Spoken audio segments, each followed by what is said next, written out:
Hi, welcome back to another exciting video of Top Movies Recap. Today I am going to recap a 2015 American supernatural horror film called Demonic.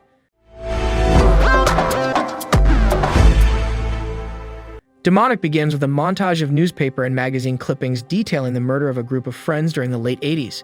The film follows a group of teenagers that venture to an abandoned rural Louisiana home in the 1980s that was once the site of a horrible massacre.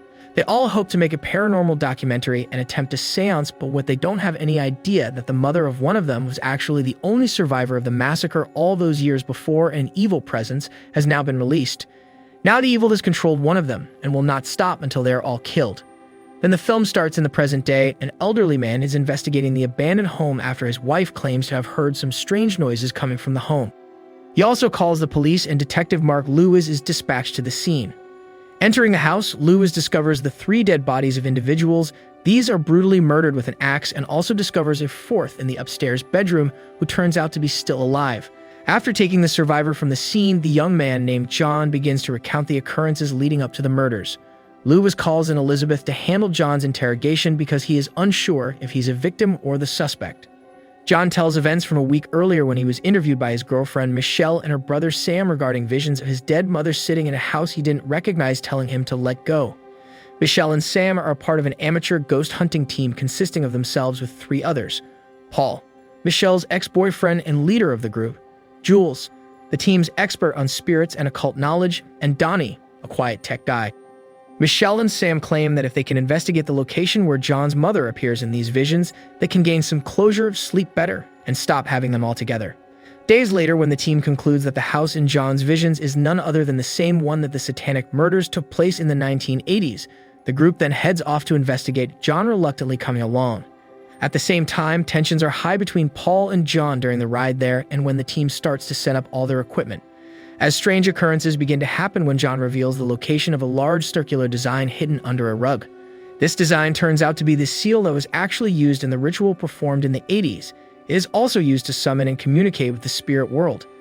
Later on, suddenly a painting bursts into flames. John runs to fetch a fire extinguisher from a nearby closet and puts out the blaze.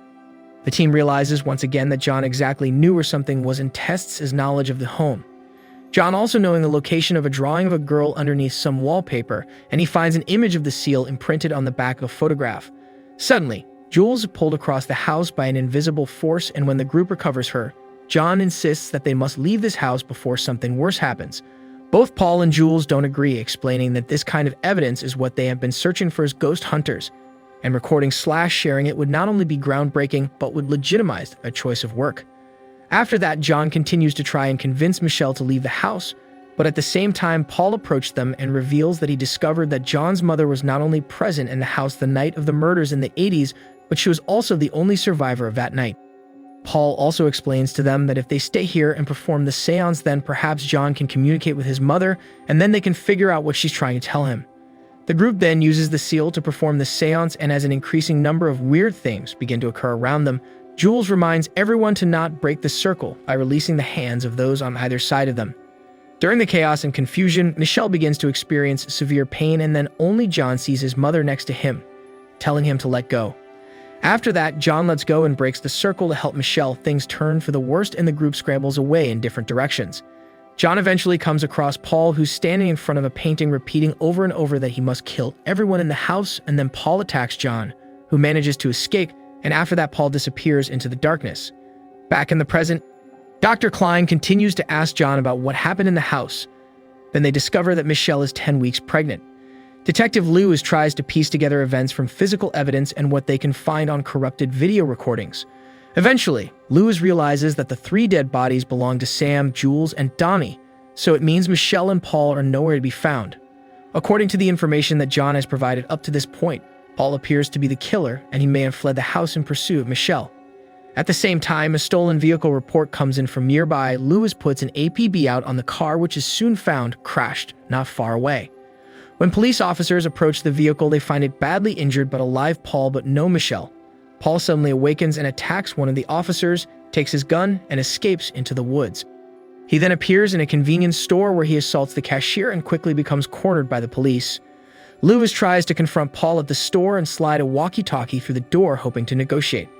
In the hospital, When John hears what's happening over radio, he grabs it and begins yelling and threatening Paul, demanding to know where Michelle is. When he hears John's voice, he picks up the walkie-talkie and begins screaming into it over and over. On the other end, John flies backward and begins to have convulsions as he goes into cardiac arrest, the convulsions getting worse each time Paul screams into the walkie-talkie. Dr. Klein begs Lewis to do something to stop this, and then he fires 3 rounds into Paul's chest. As Lewis asks him where Michelle is, to which Paul responds by grabbing the cross necklace around Lewis' neck before succumbing to his wounds. Then one of the officers then points out that the reason Paul wasn't communicating with anyone was because he had his tongue removed.